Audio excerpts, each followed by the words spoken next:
Hey folks, it's Brent with the Downing Group. This week we are going to talk about what home improvements should you not do when you're going to sell your home.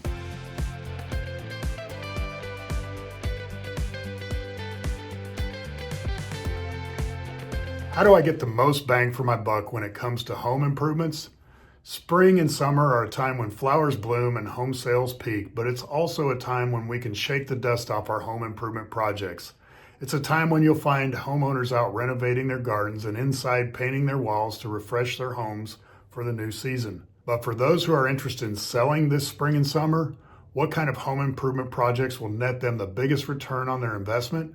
It's a crucial consideration, as not all home improvements will significantly enhance your home's value. Today I'll go over what projects to avoid, what repairs to make, and how to select a good contractor to do the work.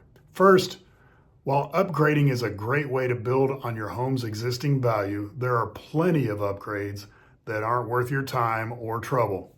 Upgrading your kitchen to absolute top-of-the-line or professional-grade appliances or making lavish landscaping changes or pools aren't very cost-effective.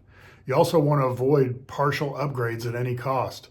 While finished projects may net you at least something in return, a half-done project will probably actually hurt your final sales price.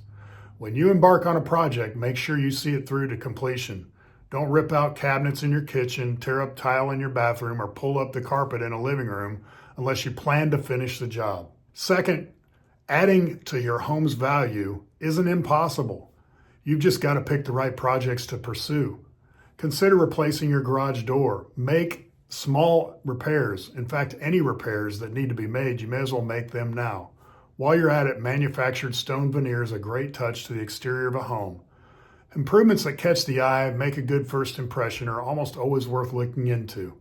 While you don't want to go too in-depth, making sure that the landscaping is clean and nice is a great first step. Inside, look for mid-range remodels to the kitchen and touch-ups like fresh carpeting and paint. Don't break the bank, but make sure things are up to date and functional. Now for the contractor. One of the most critical considerations for any home improvement project is the contractor that you choose to perform the work. The right contractor will help you control cost, suggest high quality additions that fit your budget, and get the details right the first time.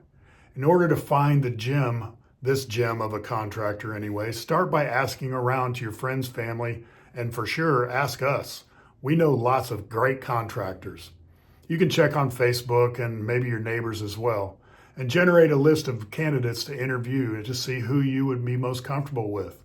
Don't just review their proposals. You may want to also ask for examples of their finished work, maybe pictures or call referrals and so forth, or references.